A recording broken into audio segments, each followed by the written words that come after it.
Howdy, buckaroos. My name is Myers Raymer. I'm a recovered alcoholic.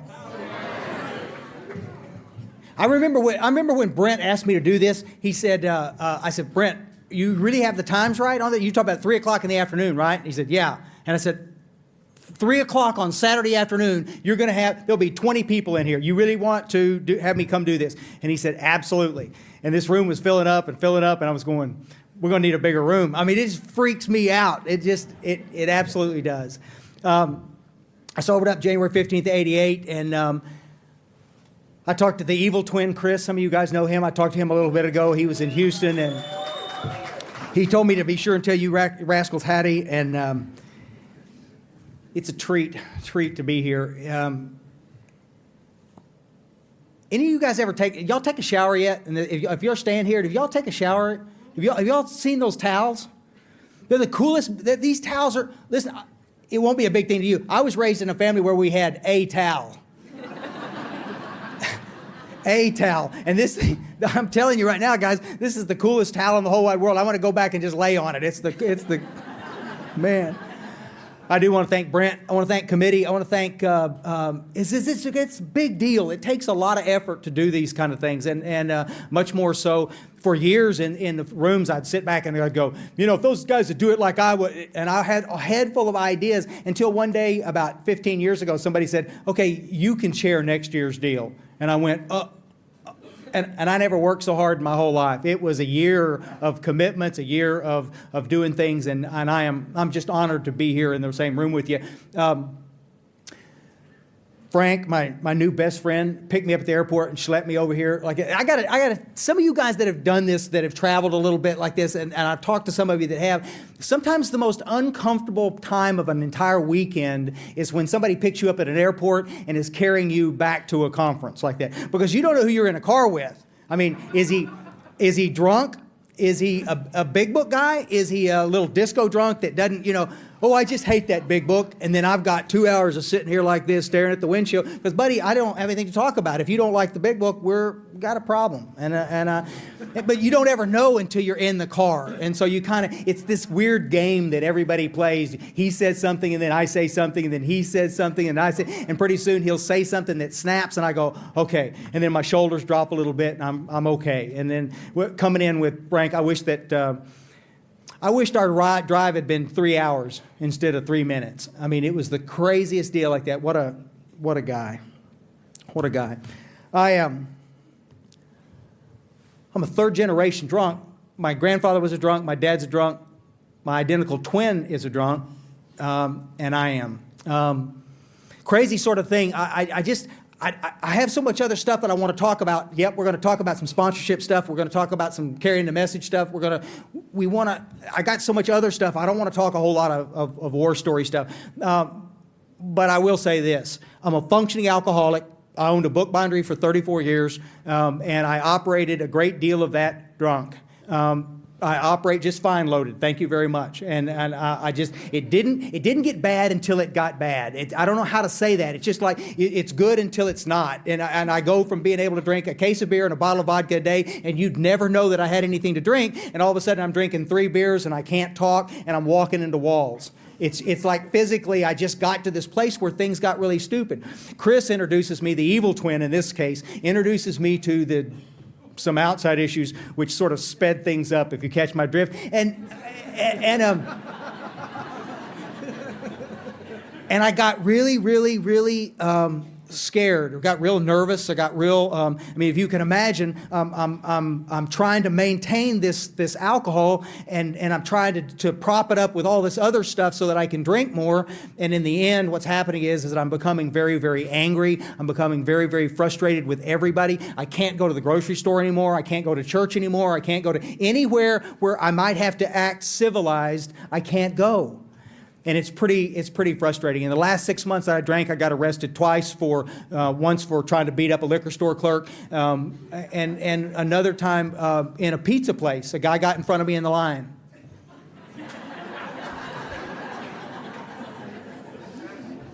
Not a real good idea for either one of us. I just like, and as I'm beating this guy to death with a beer pitcher,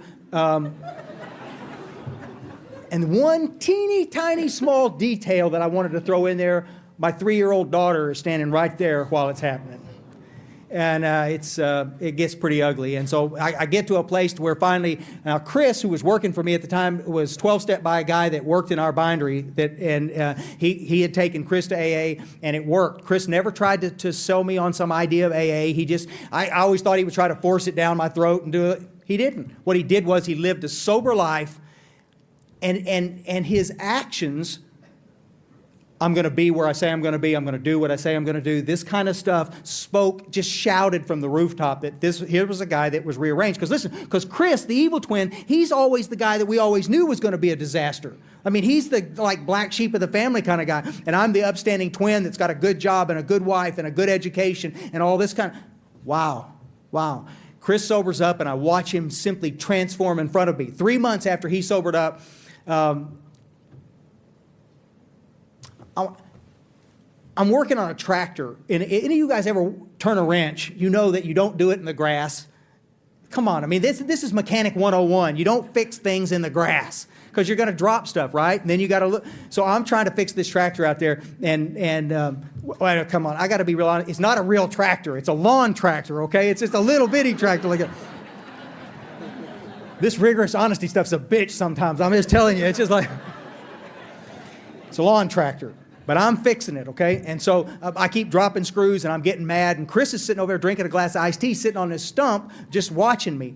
And I'm finally, I'm just so mad. My face is beet red, and I'm trying to turn this tractor over with my bare hands. I simply cannot stand it. I just simply came apart. And I'm shaking this thing. I can't even budge it. And he looks at me, and he goes, you know,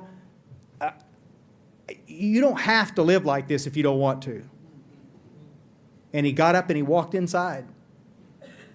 And I remember looking at him, and I went like this, and I'm just real, because I don't know, guys, I don't want to be like this. I don't want to be angry. I don't want to have my life. Any of you guys remember what your life was like when you first got to AA like this? I mean, my life, my whole existence was trying to go to work for a couple hours, come home, and I'd spend the rest of the evening in my garage, in my bedroom, or hiding in my Land Cruiser. I've got an old Toyota Land Cruiser, and I'd sit out there and just drink myself silly.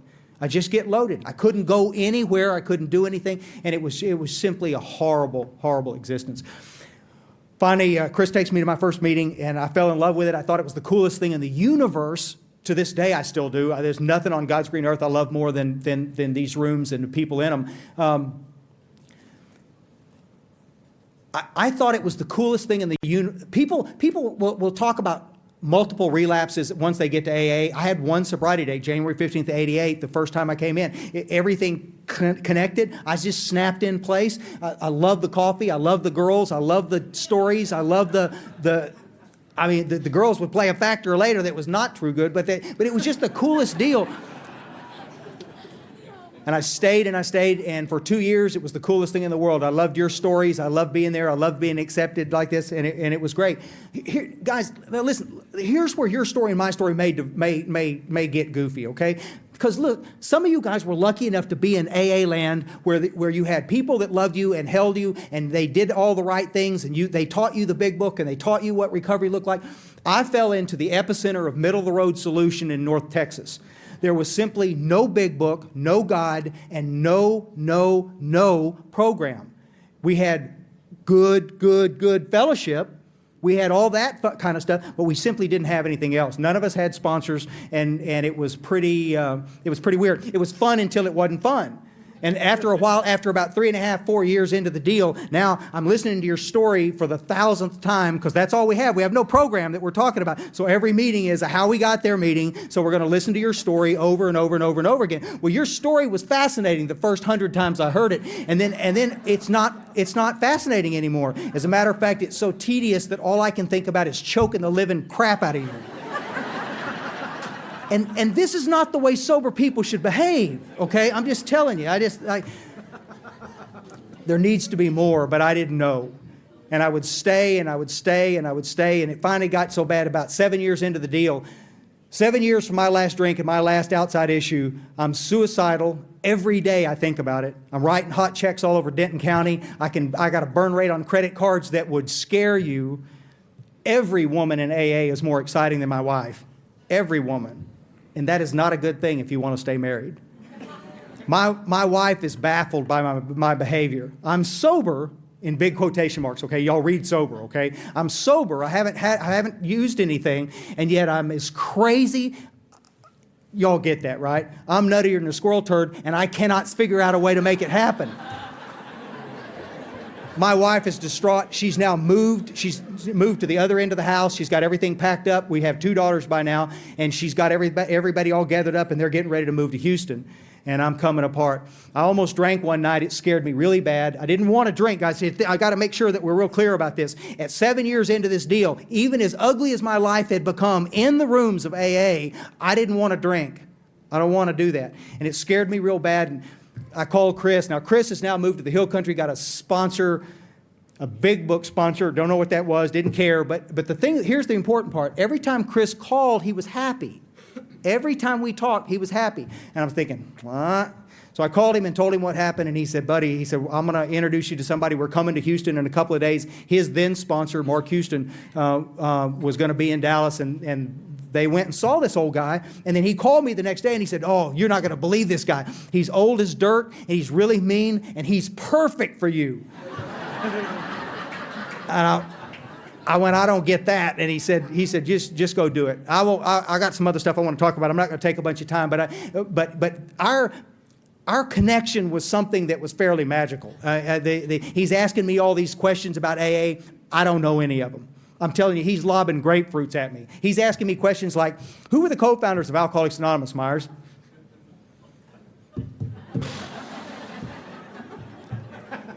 Fuck. Some old dudes? I don't know. I don't care. Who? I don't care, and I didn't. And it's, but finally, I realized that unless I started getting honest with him, he was just going to keep asking me these questions. And eventually, I did. I just told him, I said, Clifford, you can stop asking me those questions because I don't know the answer to any of them. And he said, finally, we're making some progress. Here's my big book. Don't ever come back over here without a big book, and I'll see you tomorrow night at the meeting. Yes, sir. There it was.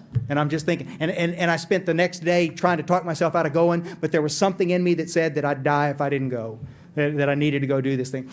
Walk in, it's a big book study. They have 3 big book studies a week. They're all big book studies. There's no discussion. 26 years that group's been there. There's never been a discussion meeting. It's all big book studies. I'm not digging it. I'm hating it about as bad as you think I'm going to hate it. I mean, I'm just like this. I'm sitting in a meeting judging everything that they do and everything that they say. And you Nazis, I'm pretty rough with them. Not verbally. I'm not saying anything because I'm too big of a coward. But I'm going to sit in the back of the room and just simply judge everything that they said. And they'd say something about the big book, and I'd get rankled. If they said something that bumped up against my sensitivity, I would rebel and I'm not going to ever come back to this stupid meeting. And then the next meeting, I'd be standing there, sitting there, because somewhere deep inside, I had this feeling that the things that they were saying. Well, so let me tell you what happened. So I get there one night on a Thursday night, and some lady's talking about something like this, and she gives this description, just like she read just a minute ago, this of what alcoholism looks like. She's not sharing drama. She's not sharing war story. She's talking about a face that looks like alcoholism, a physical component and a mental component. She's talking about a spiritual malady that sort of drives this whole thing. She starts like this, and I'm going like, and after the meeting, Philip File's standing there like this, and he goes, hey, are you okay, Myers? And I said, Philip, you're not going to believe this, dude. I'm an alcoholic. And he goes, no kidding. I thought we had that figured out. I said, man, you may have it figured out, but I'm telling you, buddy, I understand for the very first time what it looks like to be an alcoholic. I could explain it. I could teach it. I knew. And it was the most freeing thing in the universe. The voices in my head that kept trying to talk me out of being crazy, it went away. I knew what I was. I went home and kicked the front door open and ran in, scared the crap out of my wife. I ran in and I said, Londa, I'm an alcoholic. And she's just looking at me going like, wow. Yeah, I know. And I said, no, sweetheart, you don't understand. I completely get this.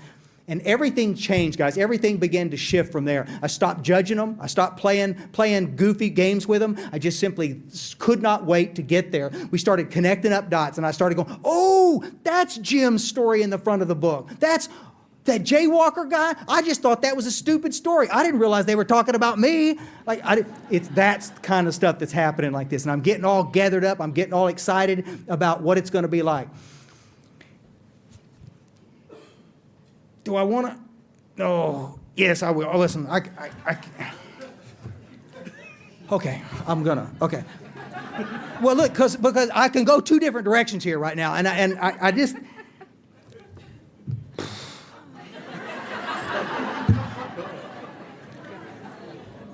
Okay. I want to make some observations. Okay. I want to, now look at me. Okay. I want to make sure we're clear here. Okay. I'm not knocking AA. Okay. I'm not going to make you repeat it, but I want to make sure you understood what I said. I am not knocking AA. Everybody always says, you're just taking AA's inventory. I am a little bit. I am. Because I want you to understand, guys, that you may have grown up and you may have come up through the ranks in AA in a warm and fuzzy place where you were taught these things. But I'm telling you, as a man who travels 30 some odd weekends out of the year, that there are huge geographic areas in the United States. God forbid if you're in Europe right now. I'm talking huge areas where there's nobody doing AA like AA. It's a weak imitation of what AA looks like. There's some meetings, there's a circle and triangle on the door, but past that, guys, it's the craziest thing.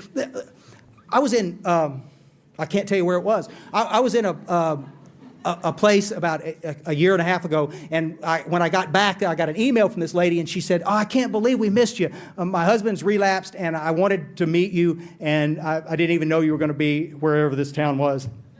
And she said, I said, well, tell me how your husband's doing. Is he back in the room yet? And she goes, oh yeah, he's doing good. He's doing fine. I said, well, does he have a sponsor yet? Has he gotten plugged in? He goes, oh well, no, he's not back involved in AA yet. And I said, well, I'm having a hard time understanding. Is he sober? Yes. Well, what's he doing? And he goes, well, they told him he couldn't come back to AA until he'd been sober 30 days. Well, this stuff. There's two places I can tell you right now in Texas where they're charging money to listen to Fifth Steps. Charging money to listen to Fifth Step. Because I'm fairly skeptical about these things. I said, so tell me, how much does it cost to get a Fifth Step? And you know what the guy said? How good a Fifth Step do you want? I understand it, guys, but this has been going on for 15 years. This Fifth Step stuff, charging money to hear these Fifth Steps, have been going on for 15 years that I know of, and nobody says a word about it. Everybody just looks the other way, and this is the stuff that gets me on this stuff. Guys, I answer emails for 2 hours every morning, 7 days a week, for 2 hours every morning, and most of them are for people who are in trouble, who are dying in AA, sitting in rooms, just trying to stay sober, going to a bunch of meetings. Listen, look at me. I love AA and I love meetings, but nowhere in our literature, nowhere in that precious book of ours does it say that your sobriety centers around going to a meeting. And that's my only problem. I just don't understand why we have this love affair with the meeting at the expense of the steps, at the expense of finding a good sponsor that will teach me what I need to do to get plugged into a power greater than me that can take me to a place I've never been before. Do you understand that? Listen, because I'm proof positive that you can go to thousands and thousands of meetings and not make it. The largest single group of people in the United States that are relapsing today are people in 12-step recovery groups. Meetings do not treat alcoholism. They treat loneliness better than anything I know. They treat some other things really, really well. But listen, guys, let me just tell you something. Come on, y'all with me here on this kind of stuff. I know this makes some of you feel real uncomfortable because you love your meeting. Rock on. But why is it that we have so many meetings where the mention of God brings people to tears? They get angry physically. Why is it that if you start talking about the steps and start talking about a transforming experience, they get all goofy? We just assume you didn't come back over here. Listen, there's a meeting in Dallas right now where if you get out of your truck and walk across the parking lot, we all have trucks in Texas, right? And I'm walking across the thing and I got a big book. This guy says, what's that? And I said, it's my big book. It's just got a different cover on it. And he goes, well, we don't use that over here. You can put that back in the truck. I'm not going to tell you what I told him, but we started the meeting and finished the meeting with my big book sitting in front of me, okay? Crazy stuff. Crazy stuff.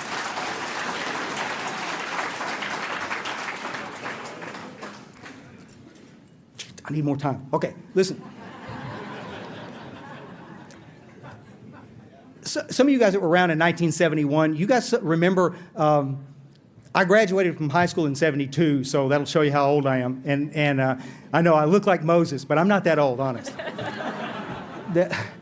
In 1971, when President Nixon got out of office, the very last piece of legislation that he signed into law was this thing called the Hughes Act that gave teeth to the treatment center industry, and it did what the AMA had been doing for a long time, but it gave it bigger teeth. And it was a pretty cool deal. There was a lot of pros and cons about it and this kind of stuff. But let me tell you what happened, guys, that I thought was fairly interesting like that. That within a short period of time, from 1936, I think we found that from 1935 to 1971, that's 36 years. It took us 36 years to get 500,000 people in our fellowship. 36 years to get 500,000 members in the deal. Once the Hughes Act was signed into law in 1971, in the next 5 years, 1971 to 1976, we added another 500,000 members. The treatment centers were spitting them out left and right. Now, I'm not making the treatment industry the culprit. I work in the treatment industry. I'm not making them the culprit, but they played a role in what was to come down the pike. Now, this is the part that we need to own here, and I want us all to be real clear about this stuff. What happened was, when people send weird stuff to you, it's our responsibility to know what's weird, right? And yet we didn't know. We'd spent years and years and years clinging tenaciously to this idea that we could keep each other sober by just going to a whole bunch of meetings. There was a grain of truth to some of that, but in the big picture, what we ended up with was a bunch of people. Treatment was bringing in a bunch of ideas and stuff, and there was a crazy bunch of stuff that was going on, and we just sat back and said, groovy. That's super. And we just let this stuff happen. And so what we ended up with is we ended up with people that did not belong in AA. They weren't alcoholic. Nobody had ever qualified them. Listen, you want to get somebody stirred up, you want to get somebody real rankled in a meeting, start talking as a topic one time for a discussion deal. Just mention qualifying the drunk and watch how angry people get. We're not trying to keep anybody out of AA. I'm just saying this like that. But you go back and look at the historical data around Alcoholics Anonymous, guys, and these guys spent an inordinate amount of time qualifying the man sitting in front of him to let him know whether he was the real deal or whether he was not. We're not trying to be exclusionary to anybody. But come on, guys. If you're not an alcoholic, why do you want to be here? Why is this a problem? Let me tell you why it's a problem. Because a lot of times they're the most vocal guys in the room. And so we have a man or a woman who is not an alcoholic sharing in a discussion meeting over and over and over again about stuff that they don't know anything about. They're not us. Nobody ever qualified them. How do I know this? I've spent years talking to people that fit that model. Years. This doesn't happen occasionally. It happens lots of times. Come on. Do you have to be an alcoholic to get a DWI? Of course you don't. There are tens of thousands of people in the United States every year that get DWIs that were just in the wrong place at the wrong time with booze on their breath, and they get a DWI, and where does the judge do? You need to go to AA. And so they're there. Are they welcome? You bet. Requirement for membership, I'm clear on, guys. My problem is that as a fellowship, we've backed away from the idea of helping them see what their truth is. Do you understand? Because we don't want to qualify because it's exclusionary. D.A. Carson, one of my favorite theologians, said one time that we drift towards compromise and call it tolerance. This is uncomfortable, guys. I know it makes some of you kind of squirmy like that. And the reason this is important is because we have to shore it up someplace. We have to make sure that it doesn't keep happening like that. I want to read this to you. You'll get a kick out of this. There's a guy named Bob Bacon that's been dead for years that did a talk. He was a delegate in Ohio, and he did this talk. I'm going to read you just one little piece out of this deal. But listen to what this says. We hear a lot of ridiculous things like there are no musts in AA. My big book read different. People say that it's an individual program that we can take the steps any way we want to. Dr. Bob said, and I quote, "There is no such thing as an individual interpretation of the 12 steps." Okay, you with me? Okay. Now, weeks or months later, a lady up in the Midwest sent me a text, and she said, an email, and she said, "I thought you'd get a kick out of this. This is the Grapevine Statement of Purpose, the AA Grapevine. I'm not ragging on the Grapevine yet, but I love them. Listen to this. This is out of their statement of purpose. The awareness that every AA member has an individual way of working the program permeates the pages of the Grapevine. And throughout its history, the magazine has been a forum for the varied and often divergent opinions of AAs around the world. I can't even read the rest of it. It makes me nauseated to read it like this.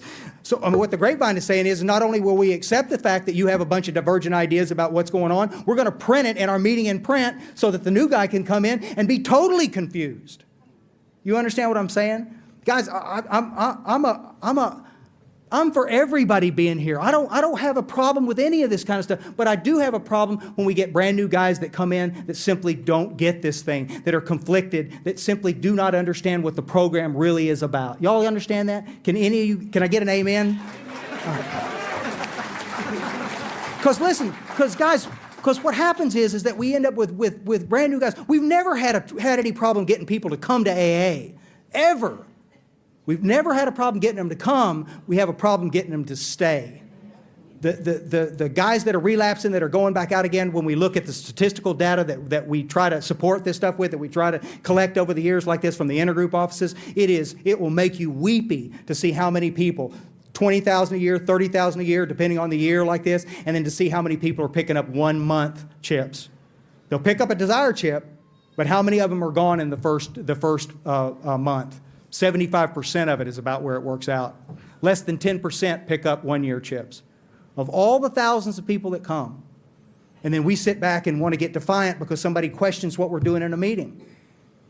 It's not my job to question what you do in a meeting, but it is my job to, as a brother and sister in this deal, to ask you some simple questions. Is the message the newcomer is hearing, is it what he needs to hear to recover, or is it us just sharing our day?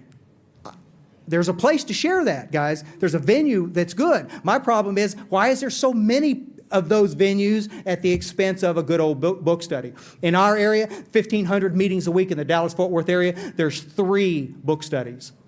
3 book studies.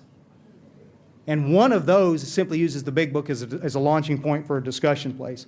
It's pretty crazy. Any of you guys ever read that little piece that Bill Wilson wrote in 1942? Our chief responsibility to the newcomer is an adequate presentation of the program.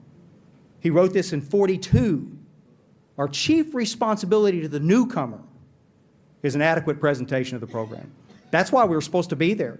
I'm not saying that all, you guys get me though, right? All God's kids got problems, and we want to be there for each other like this, but not at the expense of what program looks like. Not at the expense. We see this. So, I'll let you up. I'm not going to go any more into that. Well, maybe one more little piece. Just one more little piece. Just one more little piece.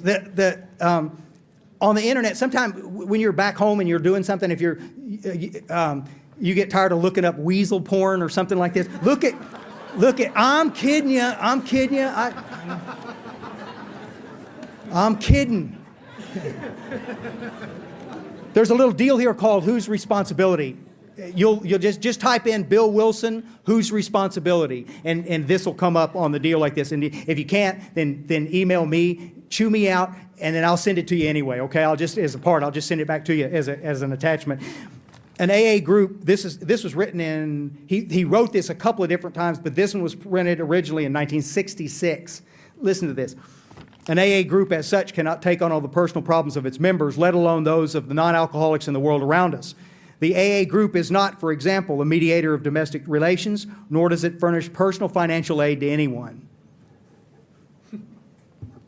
Though a member may sometimes be helped in such matters by his friends in AA, the primary responsibility for the solutions of all of his problems of living and growing rests squarely upon the individual himself.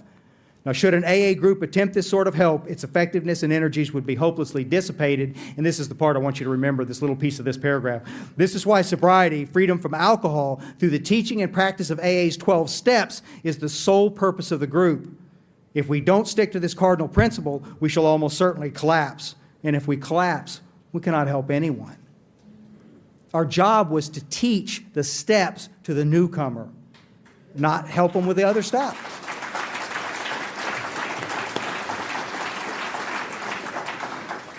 Some of you guys totally not digging that, and I understand, man, because I've been right there, and I know what it's like to be faced with something that makes me feel uncomfortable. And the deal is that we're in a weird place in AA right now, guys. Worldwide, we have a whole bunch of crazy stuff going on. In Europe, it's just unbelievable. Everybody came up with all these translations, and New York loves to say we have this many translations, but I don't think anybody ever read the translations. Any of you guys ever read the translation of the Big Book in Russia?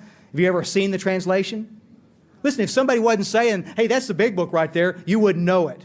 It's so far off in the toolies, it's not even funny. It looks like another piece of literature, and it's the same in a lot of places. You just... In Ireland, at the bottom of the page in their service manual, on one of the, right toward the end of it, this is their national service manual for AA in Ireland. It says, it gets kind of lengthy, and then there's a quote at the bottom of it that says, the Big Book study movement is outside the confines of AA in Ireland. I'll send it to you, right out of the book. You understand what I'm saying? So if we want to sit in a meeting and listen to you share about your grandkids or share about your dilemma shopping, then we're within the confines of AA. But if we want to bring a Big Book out and have a Big Book study there, no can do, brothers. Weird. See? But we just sit back and we watch this stuff. We just let it,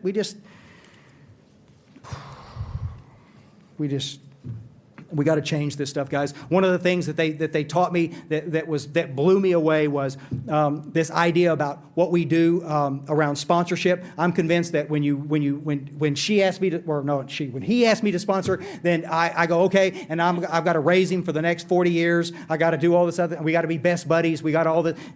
Nothing was ever said. Let me tell you, any of you guys ever do H&I stuff where you walk in and you do something like this and you realize that all of a sudden you got 4 or 5 people to sponsor? If you have to take them on to raise, you know what you're going to do? You're going to start making excuses why you can't sponsor them.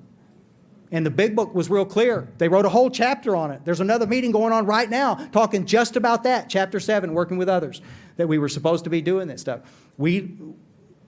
It is crazy. One of the things that these old dudes at this meeting taught me was that you could work guys through the work in a timely fashion without having to go through this whole thing for months and months and months and months and months. Because let me tell you something. You probably don't have a Big Book standing right there in front of you, but I'm going to read something to you real quick. You remember that little piece on page 24? Some of you Big Book thumpers in here like that? There's a little piece on there. The fact is that most alcoholics, for reasons yet obscure, have lost the power of choice in drink. Our so-called willpower becomes practically non-existent. We are unable at certain times to bring into our consciousness with sufficient force the memory of the suffering and humiliation of even a week or a month ago. We are without defense against the first drink. Dig? Now listen to, guys, here it is. The idea that we are going to have an unlimited amount of time, and just because your butt's in a seat at a meeting, that you're going to be okay and healthy enough to get and grasp what we're doing around these steps needs to be addressed. We need to start looking at it as a whole bunch and make sure that we're on point with this stuff, guys, because my experience does not bear that out. Worldwide, our guys say, well, we want them to get comfortable. We're just going to let them sit, and they're going to get comfortable at our meetings, and then they'll tell us when it's time to work the work. That's not been my experience. My experience is, if you're like me, that what will happen is when I get uncomfortable, what do we do? We use. We drink ourselves silly again. You bet. That's what it is that we do. We don't have that kind of time. That's the reason why if you go back and look at any historical data, go back and look at Bill's story, Fred's story, Jim's story, Bill Dotson's story, I don't care, any of them for almost 20 years, every one of them, you'll see that these guys worked the work. Within 35 to 45 days, they were through the work completely. Completely. You see? I know it drives some of you crazy. It does. Just call me. I'll show you exactly how it is that done. I had a guy come up after a talk one night and he said, Myers, you can only effectively sponsor maybe 1, maybe 2 guys in your whole career in AA. And I went, are you kidding me? And he said, I'm just telling you, man, that's it, because you've got all this stuff you got to do. And I go, whoa, whoa, whoa, whoa. Buddy, you fabricated a whole lot of stuff that doesn't even fit in the picture.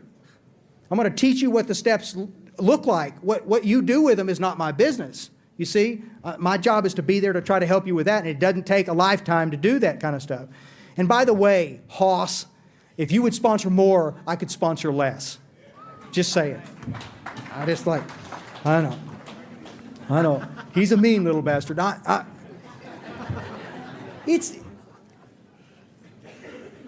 It's not that. I'm not mean. I'm not angry. I'm not anything. I get passionate about this stuff. I've seen so much crazy crud in our room. I ended up with a crazy daughter that got really loaded and ended up in our rooms, and then she relapsed and she discovered the joys of spice, little K2 stuff. And for any of you guys out there that thinking that's a groovy idea, come see me. I thought we were going to bury her that day when she sobered up. We had her in 3 hospitals in one day trying to get her detoxed. It was as ugly a detox as I've ever seen, and I'm in the industry. I'm just telling you, it was the craziest thing in the whole wide world. And up until a couple of months ago, it was legal in Texas. And all these little kids are walking around on psychosis, and guys are dropping like flies. It's the craziest kind of stuff like that. Just steer clear of it. For you guys that don't know, it's synthetic marijuana, and it is ugly as it can be. And I thought we were going to lose her. But let me tell you guys, what happened was when my daughters got older and they started messing around with stuff, then all of this stuff became real. It became real personal, because all of a sudden it's not just me and my program. It's, will this program be healthy enough that my daughters can find help here? I've told this story. I won't go into it now. This story out in I can't tell you where, but it's in Texas, where people were doing some crazy stuff like that. And my mind always goes there. My mind is always thinking about this stuff. Is what if my daughters, any of them, had walked into that meeting? Ask yourself the question, guys. How many of you guys walk into meetings sometimes and it looks like it's somebody's pet cemetery? Everybody looks like they just died or something. I mean, it's just everybody's sad and everybody's like, there are hundreds of meetings in Texas that are like that I see, where you just walk in and I'm going, wait a minute, this is recovery? This is what we're supposed to be doing? It's just crazy. 2 years after I go to this primary purpose group in Dallas, 2 years after that, so now I'm sober, what is that, 7, 8, 9 years. I'm thinking that it's the coolest thing in the world. I'm digging the book. I'm digging this stuff like this, but I'm still not doing any 12-step work. So you can only get so good. Listen, I don't know how many of you guys do 12-step work, how many are out in the trenches doing this stuff. Statistically, it probably looked like about 20% of you. Statistically, it may be more here. But what happens a lot of places is you have thousands and thousands and thousands of people in our rooms who never do any 12-step work. Their whole idea is, well, my 12-step work is my meeting.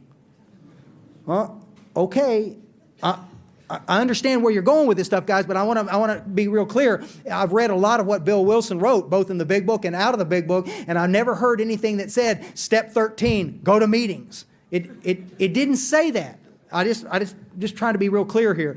And so I'm starting to suffer again. I'm better, but there's still some things going on in my life that are driving me crazy, and I'm not happy with some things. And Clifford, the crusty Cliff, the old guy that still sponsored me, Clifford looks at me and I said, Clifford, I don't know why I'm having trouble here. And he said, are you kidding me? And I said, no, I don't know why. And he said, Myers, you don't do any 12-step work. I said, Clifford, I drive you 3 times a week. I'm driving you to places where you're doing 12-step work. I'm carrying your books. I'm doing all that. Isn't that 12-step work? I said, no, that's service work that makes my 12-step work possible. And I went, oh, okay. So what do you want me to do? And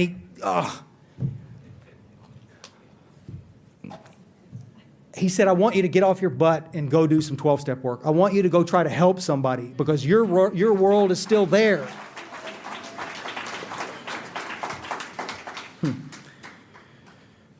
So I went. I want to tell you this it's a real fast story, but he said, I'll see you tomorrow night at Salvation Army, and we'll do the deal. Now, he's always up there. There's a whole bunch of our guys from our group that go there, and it's a great place to go. And he's telling the truth. I mean, I would go, sit, and then I'd go, as soon as the meeting was over, I'd run out the door to get on the cell phone and wait for them to get out, and then we'd leave. I didn't want to stay in there with those guys. Listen, I want to make sure we're clear.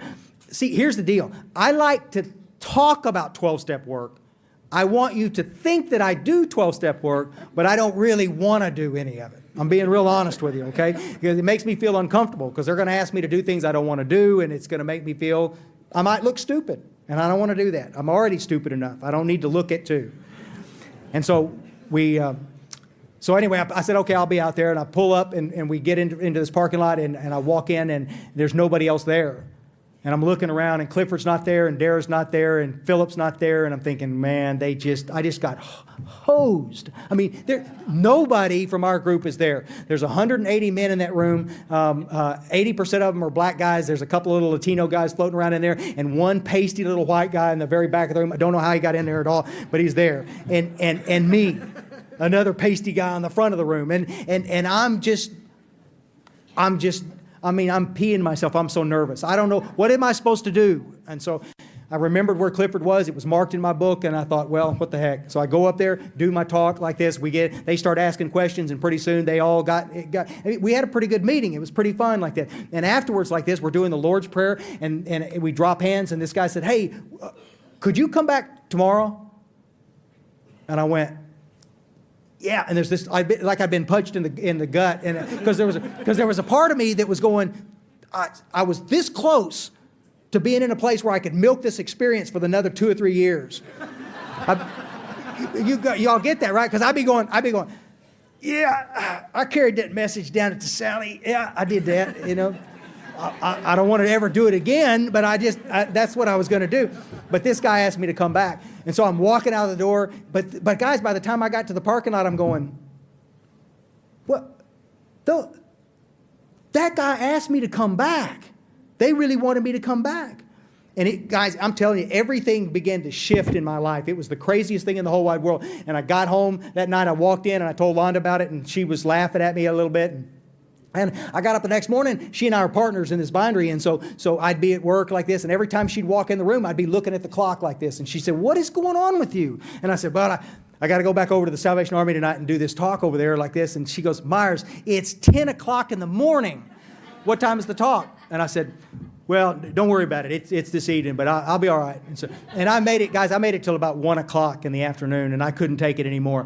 And I drove home, and I took a shower, and then I laid my clothes out. I want to look sharp, you know, like this. And I'm just, for the boys at the Salvation Army, I want to look good. I don't know. It made sense at the time, but there's a piece of this story that I always want to leave out. But I'll tell you, I don't know any man that would admit to this, okay? But I'm just going to tell you, I got my man card like this, but I'm going to tell you like that. I had clothes laid all over that room. If anybody had walked in, I was mixing and matching clothes. I was doing all this stuff. I finally got myself so worked into a lather like that I went back in and took another shower and put on some toilet water, and, you know, Anyway, I finally get dressed up, and it's 6 o'clock in the afternoon in the middle of the summer in Dallas, Texas, and I drive a 77 Toyota Land Cruiser with no air conditioning. So I drove down to where Salvation Army is, which is right on Harry Hines between there and Parkland Hospital, and there's nothing but a sea of dope fiends, hookers, and one guy in a suit walking up and down Harry Hines trying to stay cool because I can't get in the facility till almost 8 o'clock. So I go in, get in the deal, walk in the facility, and now I'm a trained professional. I walk in, I go around and get it all collected up. I clear the security, and as I walk into the big gymnasium deal like this, in my mind's eye, it looked like a room about this big. It's not. It's maybe half this big, but it's a big old room. And when I walked around the corner, all of these men stood up and started walking towards me really quickly. Now, some of you guys that have been in bar fights and stuff, had some experience in bars. There's an appropriate speed to walk up to another man, and there's an inappropriate speed. I'm just a little piece of education you probably could never have done without. And so these kids are walking towards me really, really fast, and it scares me real bad. I had been put in the hospital once, one in Houston, Texas, for being in a place that I shouldn't have been doing, something I shouldn't have been doing, and a couple of black guys beat me to a pulp, and I deserved twice what they gave me. Okay, it was a pretty ugly night, and I said some pretty unkind things, and I got what I deserved.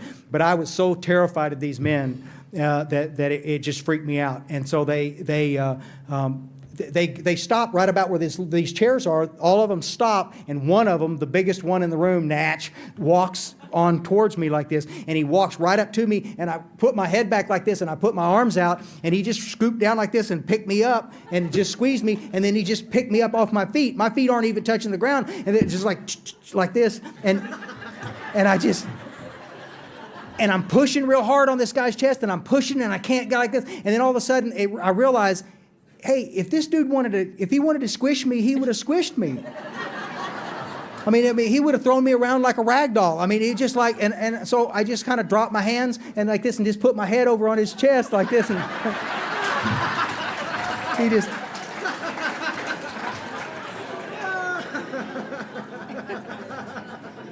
He owned me, yeah. I didn't know what else to do, but let me tell you something. My wife is the most gentle creature on the face of God's green earth, and I don't think I've ever been held more gently than that big old tall black guy did. I mean, it just. And so he set me down, and when he set me down, my feet touched the ground like this, and I kind of looked up at him, and he leaned down and he said, "We've been looking forward to you coming back all day long." And I went, "Well, me too. Me too." And all this stuff kind of connects up. And I began to sit there, and guys, I felt like Jimmy Swaggart. I mean, I'm just up there like this. I got this big book, and I'm slinging every piece of AA I know, and we're all laughing, and they're all laughing, and they're asking questions like this. And it was just like we did this meeting, and I'm soaking wet, and they're soaking wet, and we're all just having this big old time like this. And guys, I walked out of that place that night, and a bunch of these guys asked me to sponsor them, and I remember walking out and cleared security, and I got back out next to my Land Cruiser, and I leaned against that truck out there in the dark in that parking lot, and I cried like a little girl. I cried and I cried and I cried because all of those years I'd been in AA, all of those years of sitting in meetings, all of those years of playing a game, I all of a sudden am a part of this. I no longer was I sitting there wondering if I was a member of Alcoholics Anonymous. I was a bona fide card-carrying poster boy for AA. And it was the coolest feeling in the whole wide world, guys. And I'm telling you, it has never, ever changed. It's been like that forever. I don't care how many meetings you go to. I could care less. I want to know where you're going to carry the message. I want to know who you're helping. I want to know that kind of stuff. You see? Because from that pile of work that doesn't make any sense, how could a bunch of busted up drunks affect me so dramatically? How does that happen? This is the stuff that gets me, guys. And it blows me away. And I've seen these examples time and time again. I'll get hundreds of calls a month from men who are struggling in AA. And the very first question I ask them is, I want to know two things. I want to know how much time you're spending with God in the morning, and I want to know how much time you're spending with God's kids every day. Well, I go to this meeting. No, it's not what I'm talking about. I want you someplace else. I sponsor over the years hundreds and hundreds and hundreds and hundreds of men that I've carried through the steps who go to one meeting a week. Listen to me, guys. One meeting a week, and they've got a 12-step place that they go to carry the message. They're active in sponsorship. They're active doing 10, 11, and 12. They're doing what they're supposed to do around those disciplines, and these men are pictures of mental health. I'm not saying don't go to 10 meetings a day. If you can do it and you can work it into your lifestyle, rock on. Do it. Do it.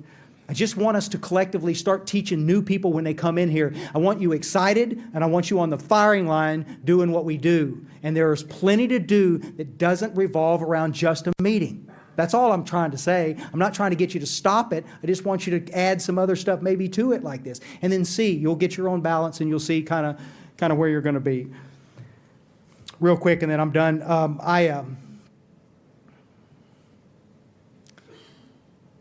I love to garden, and I have my whole life. I've always wanted to be a farmer, and in Texas, that's risky business because dry farming in Texas is a scary thing. And we're right on the edge of the Great Southwestern Desert, but nobody bothered to look. They label it farmland on the maps, and it's the edge of the desert. I mean, sometimes we get rain and sometimes we don't. So I'm not cut out of that kind of stuff. But I love growing stuff, and I can remember early in sobriety, early when I was doing this stuff, and I was going to that original group, I was staying so agitated inside. And in the end of the evening, I'd be out there in that garden. I'd be on my knees picking stupid bugs off these tomato plants, and I'd be but it was all a chore. It was just all a beat, and I had to get this done, and I'd think about having to go back in there and see this beast of a woman that I'm married to. I got a bunch of little kids running in there that are driving me crazy. I got to get up in the morning and go to a job that I cannot stand. And the only thing that could be worse is my name is on the side of the building. And I hate it. I hate every piece of it. And I'm just not very happy. And there was an old dude, Cliff Bishop, that loved me enough to tell me the truth. He loved me enough right off the bat to tell me that I was arrogant, that I was selfish, that I was prideful. And he told me that if I didn't work those steps, that if I didn't find a relationship with the God of my understanding, that I was not going to make it. He loved me enough to tell me this. And I did exactly what he asked me to do, the way he asked me to do it, and my life was transformed. My life was changed. These days, it occurred to me one day I was sitting in that same garden, different year, same garden, picking bugs off the tomato plants and trying to put some kind of thing together there. And I'm anxious and I'm thinking, oh no, there's that feeling again. And I went, wait a minute, that's not anxious because of the old stuff. It's new anxious stuff. And I started thinking about what it is that's going on. And I'm just sitting there on my knees thinking about this. And all of a sudden it hit me like a ton of bricks. In a couple of minutes, I get to go inside and see a woman that I absolutely adore. The finest woman on the face of God's green earth. I get to see a bunch of kids that I love, the smartest, prettiest girls in the universe. I get to get up at 4:30 in the morning and go to a job that I can't tell you how much I love that work. You understand what I'm saying, guys? Did the job change? Did my wife change? No, the kids didn't. My relationships with you guys didn't. It was just what changed was me. What changed was my insides. I was completely rearranged and I began to understand. Folks, I got to tell you, I love you to death. And I just, the fact that I'm sober today, I'm glad. I am. I couldn't be happier about it. But being sober pales in comparison to the fact that I get to live a life today that's useful. I get to live a life that's completely transformed. I get to do, say, go, see things that I never dreamed that I would do. I get to have relationships that are truly authentic, no disco crap, truly authentic. And I got to tell you, man, to sit in a room full of people that love you and know that any one of them would take a bullet for you is you understand what I'm saying, guys? And that you would take a bullet from them or for them. That sounded pretty straight. I may get a bullet from some of you guys before it's over, but it's like, if some of this stuff makes you feel uncomfortable, by all means, call me. Don't stay uncomfortable for anything. But next time you do a little piece of inventory, which I'm hoping is really, really quick, my name goes in column 1. That old guy from Texas, put him in column 1. And then let's just work across this thing and we'll get to the bottom of it and we'll see. We're one generation removed from the beginning of Alcoholics Anonymous. My question to you, especially you young cats, my question is, will we make it another generation? Will we sustain our fellowship on just a bunch of meetings, or are we going to have to gather this up again and look harder and maybe get back in the text? That's what I'm hoping that we'll do collectively, okay? I love you, cats. I'll see y'all later. All my stuff.